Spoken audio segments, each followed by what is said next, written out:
አርስተ ዜና ነበርቲ ከተማ አጋሮ ካርድ መረጻ በሙሳድ ሕገ መንግስታዊ መሰሎም ተጠቂሞም አበሻው ሓፈሻው መረጻ ድምጾም ንመሃብ ድልዋት ምዃኖም ገሊጾም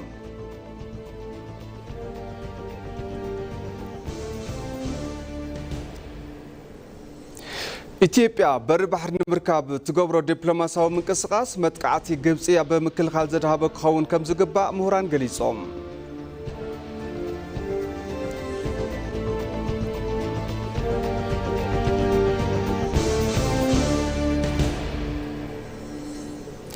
ካብ ዜና ወፃኢ ኢራን ባንዴራ ፓኪስታን ዘውለብለባ 20 ተወሰኽቲ መራኽብ በቲ ንሶምና ተዓጽዩ ዝነበረ ወሽመጥ ሆርሙዝ ንክሓልፋ ከም ዝፈቐደት ፓኪስታን ኣረጋጊጻ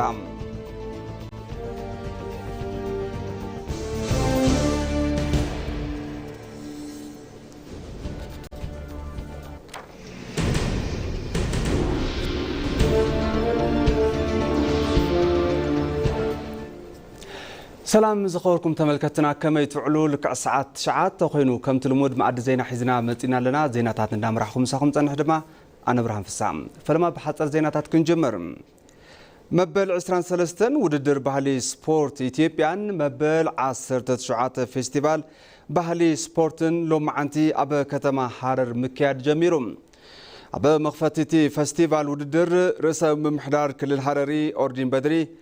منستر ديتا باهلن سبورتن مكيو محمد بريزيدانت فيدريشن باهل سبورت هيوت محمد حويسو لعلوت حلفت سراح ترخيبهم يوم لمعات باهل سبورت نبراق اثيوبيا بزول مري حساب ابا زكايد ودر باهل سبورتن فيستيفالن لعل حدا شحن 500 سبورتنياتات كساتف يوم تبايللهم اتي ودر كابلوم معان تجميرو بعصرت حدا عينتات سبورت نحدا سومن كايد مخان تغليصلهم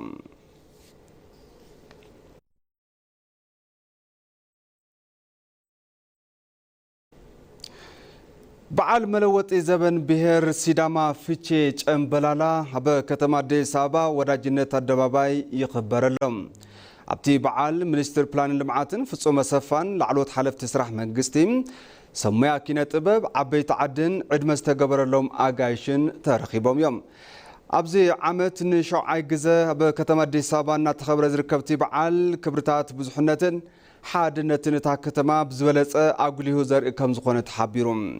ሚኒስትር ዴኤታ ባህልን ስፖርትን ረዳት ፕሮፌሰር ነብዩ ባዩ ቦጎኖም ፍቼ ጨምበላላ መግለጺ ፍቕሪ ሓዱሽ ተስፋን ምትሕሳብን በዓል እዩ ኢሎም ፍቼ ጨምበላላ ነባር ክብርታቱ ተሓልዩ ንትውልዲ ክመሓላለፍ እቲ ሚኒስትር ምስ መንግስቲ ትክልል ብትኹረት ከም ዝሰርሕ ምግላጾም ግልጋሎት ዜና ኢትዮጵያ ጸብጺቦም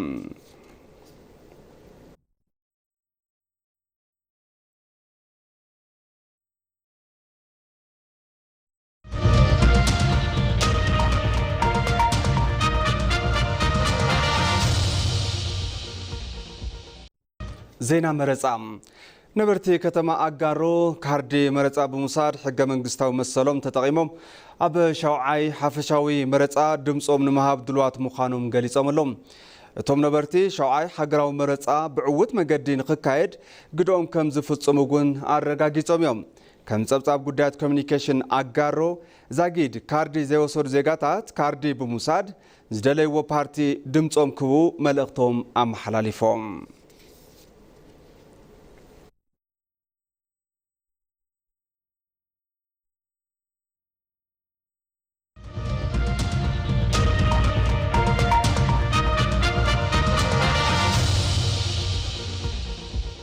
ናብ ዝርዝር ዜናታት እንትንሓልፍ ድማ ኢትዮጵያ በር ባሕሪ ንምርካብ ትገብሮ ዲፕሎማሲያዊ ምንቅስቃስ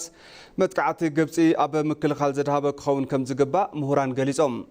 በር ባሕሪ ሕቶ ህልውናን ተፈጥራውን ከም ዝኾነ ብምዃኑ ተጠንኺሩ ክቕጽል ከም ዝግባውን እቶም ምሁራን ኣተሓሳሲቦም ኣለዉ ንጸብጻብ ኮሰም ብርሃኑ ሙሉ ብርሃን ግርማይ ከም ስዕብ ክተቕርበ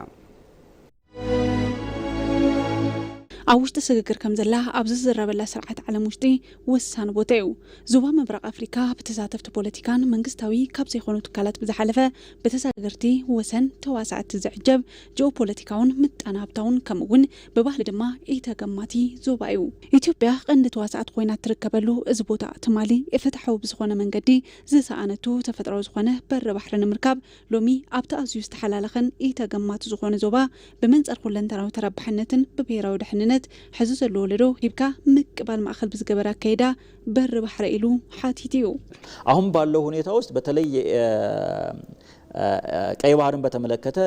እንደዚሁም ኤደን ባህረ ሰላጤን በተመለከተ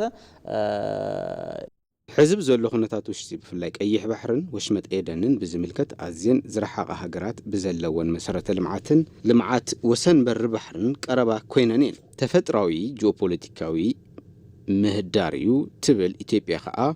رحق زخونتلو كنتات الناراناينا ازيو زتاساسره كنتات حقيفو زحاز زوباي ابزن كبابتات استفطره صقم دما ندحنت ኢትዮጵያ حدغا زفطر እዩ ኢትዮጵያ ከም ዝፍለጥ ኣብዚ ዞባዚ በር ባሕሪ የብላን በመኽንያት እዚ ድማ ንሓደጋ ተቃላዒት ኮይና ከም ተንተንቲ ፖለቲካ ሓንቲ ሃገር እንተናእሰ ሓሙሽተ ዝተኣሳሰረ ማእከል ሓይሊ ክህልዋ ከም ዝግባእ የልዕሉ እዮም ሓይሊ ምድርን ሓይሊ ኣየርን ሓይሊ ባሕሪን ሓይሊ ሳይበርን ሓይሊ ህዋ ሳይንስ መሰረታዊ ዓንዲ ሃገር ምዃኖም ይፍለጥ ኢትዮጵያ በር ባሕሪ ንምርካብ እትኸዶ ዲፕሎማሲያዊ አካይዳ ነዞም ማእከላት ዘካተተ ክኾን ከም ዝግባእ ድማ ኣብ ኢንስቲትዩት ጉዳይ ወፃኢ ላዕለዋይ ተመራማሪ ጉዳያት አፍሪካ ዝኾኑ ዶክተር ጋሻዋይ ፈራሚ ይገልጹ ባህሪ የማድረግ እንቅስቃሴ 1960 ሰባዎቹ ጀምሮ ግብጾቹ ሲያራምዱት የነበረበት ሁኔታ ነው ያለ ቀይሕ ባሕሪ ብዝምልከት ዓረብ ባሕሪ ንክትኮን ዝግበር መንቀሳቀስ ካብ 1960ታትን 70ታትን ግብጻውያን ዝጥቀምዎ አካይዳ እዩ መምሕዳር ቀይሕ ባሕሪ ብዝምልከት ንሃገራት ዓረብ ከም ዝምልከት ዝሕበር ሓሳብ እዩ ዘለዎም ግብጻውያን ኢትዮጵያ በር ባሕሪ ንክትስእን ኣብ ምግባርውን ዝለዓለ አበርክቶ ኣለዎም ሕዚ ብዘሎ ኩነታትውን ኢትዮጵያ ናብ ባሕሪ ንኸይትምለስ ዝለዓለ ምንቅስቃስ ዝገብሩ ዘለው መንግስቲ ግብጽ ዲፕሎማሲ ኢትዮጵያውን ብመንጽርዚ ክራይ ይግባእ በር ባሕሪ ምርካብ ተፈጥሮን መሰል ኢትዮጵያዊነት እዩ እትሕቶውን ፍትሓዊ እዩ ንኣባይ ከም እስትንፋሱ ዝቆፀርን ናይ ካልኦት ረብሓ እንከይተንከፈ ኣባይ ሰርሑ ዘረከበ ወለዶ ብግብጽ ተፈቲኑ እንተሎ ግድብ ህዳሴ ብፍትሓዊ ተረባሕነት አካይዳ ንፍረ ምብቃዕ ክኢሉ እዩ ሕቶ በር ባሕሪ እውን ጽባሕ ጋህዲ ዝኸውን ስነልቦና ምስልውና ዝተኣሳሰረ ኢትዮጵያ ናብ ተስቀደመ ክብራ ዝምልስ ፕሮጀክት ወለዶ ምዃኑ ድማ ኣማኻሪ ሕብረት አውሮፓን በዓል ሞያ ምጣነ ሀብቲ ዝኾኑ ዶክተር ጉቶ ቴሶ ይገልጹ ወደብ የህልውና ጉዳይ ወደብ የመኖርና ያለመኖር ጉዳይ ወደብ የእያንዳንዱ የኢትዮጵያ ዜጎች የስትንፋስ ወሰን በር ባሕሪ ጉዳይ ህልውና እዩ ጉዳይ መንባርን ዘይ መንባርን እዩ መሰል ኢትዮጵያውን እዩ ዜጋታት ኢትዮጵያ ክሪእዎ ዝግባእ መሰልና እዩ ተወሲድልና በር ባሕሪ ተዓጺና በተፈጥሮ ናትና ዝኾነ ንብረት እዩ ተሰሪቕና እዚ ኣብ ሕድሕድ ልቢ ኢትዮጵያውያን ሕራነ ክፈጥር ይግባእ ብብሔራዊ ረብሓን ህልውና ናብ ድሕሪ ዘይበለት ኢትዮጵያ በር ባሕሪ ንምርካብ እትገብሮ ጉዕዞ ኣብቲ ዝተሓላለኸ ዞባ ምብራቅ አፍሪካ ግልጽ መትከል ሒዙ እዩ ሎሚ በር ባሕሪ ምርካብ ሕቶ ጥራይ እንተኾነ ጉዳይ ህልውና ኮይኑ ቀጺሉ እዩ ኣብ ክልል ዓፋር ነበርቲ ወረዳ ገላዓሎ ኣብ መስኖ ሓጋይ ብዘካይድዎ ዘሎ ተሳትፎ ተረባሕቲ ይኾኑ ምህላዎም ተዛሪቦም እቶም ነበርቲ ብኩታ ገጠም ዘልምዕዎ ሕርሻ ሽጉርቲ ብርጭቕን ካልኦት ዕዳጋ ተኮር ምህርትታትን ናብ ዕዳጋ እናቕረቡ ከም ዝኾኑ እውን ተገሊጹሎም በሪሁ ብርሃነ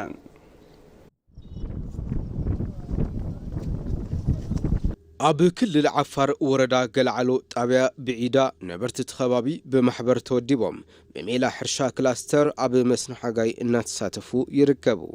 በአመት 3 ጊዜ 2 ጊዜ ይዘራል በአመት 3 ሁለትን ይዘራል በቆሎ ይዘራል ሀብሀብም ሽንኩርትም ኣብ ዓመት 3 ጊዜ ንዘርእ عفون شنغرتي حاب وي برجعنا نزرع كمت تريو حزي شنغرتي بازحلو نبدي سابا متهارا باتي إنا نلوخو ካልእ ሓረስታይ ጣብያ ብዒዳ ሳሚለ ሙሳ ኣብ ከይዲ ስርሖም ቤት ጽሕፈት ሕርሻን ሃፍቲ ተፈጥሮን እታ ወረዳ ሓገዝ ናውትን ካልኦት እታወታትን ከም ዝህቦም የረድእ እዚህ ደግሞ ከማንኛውም ቦታ ከደረሰ በኋላ ሽንጉርቲ ምስ ባጽሐ ብኣይሱዙ ናብ ኣዲስ ኣበባ ንጽዕኖ ሽንጉርቲ ኣብ ዓመት 2 ግዜ ኢና ንዘርእ በርጭቕ ድማ ኣብ 2 ወርሕን ፈረቓን እዩ ዝባጽሕ ኣብዚ ጥቓ በርጭቕ ተኺለ ኣፍርዩ እዩ ክረምቲ ምስ ኣተወ ድማ ዕፉን እየ ዝዘርኦ መንግስቲ ኣዝዩ ይድግፈና እዩ በወረዳና ጀነሬተር ተዋሂቡና ኣሎ ተወዲብና ማለት እዩ ዘድልየና ዩርያ እውን ይወሃበና እዩ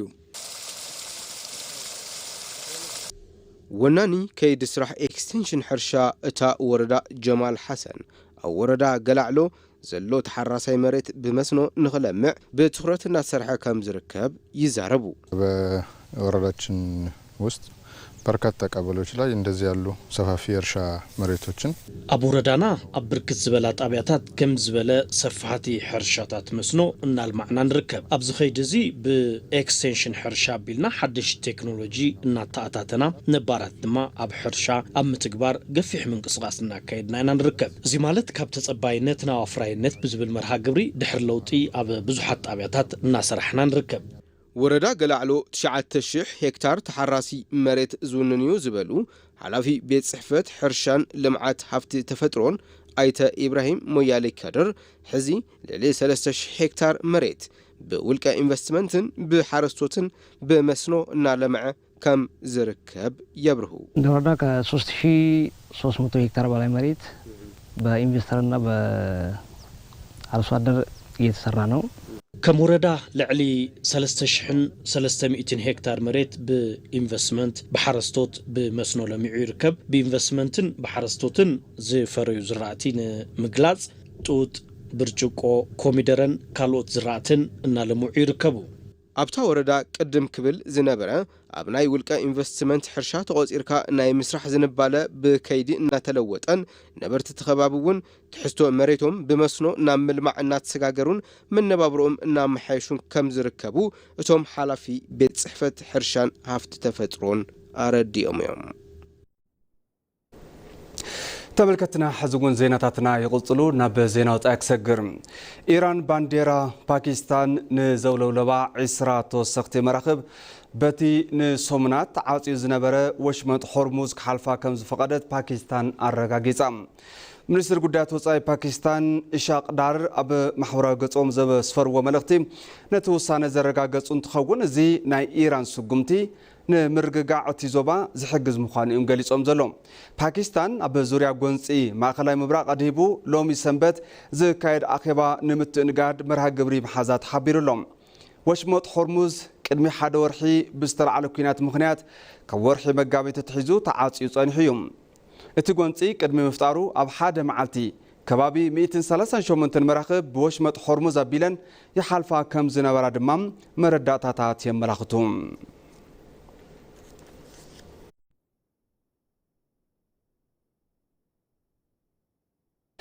ተበልከቲ ማድ ዜና ቅድሚ ምዛምና ቀንዲ ዜናታት ዝዕለት ከዘኻኽረኩም ነበርቲ ከተማ ኣጋሮ ካርዲ መረፃ ብምውሳድ ሕገ መንግስታዊ መሰሎም ተጠቒሞም ኣብ ሻውዓይ ሓፈሻዊ መረፃ ድምፆም ንምሃብ ድልዋት ምዃኖም ገሊፆም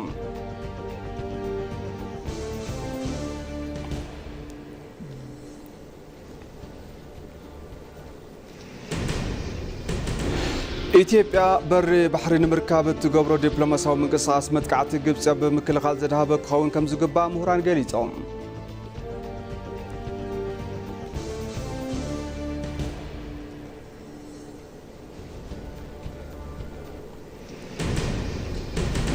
ኢራን ባንዴራ ፓኪስታን ንዘውለውለባ 20 ተወሰኽቲ መራኽብ በቲ ንሶምናት ተዓጽዩ ዝነበረ ወሽመጥ ሆርሙዝ ክሓልፋ ከም ዝፈቐደት ፓኪስታን ኣረጋጊጻ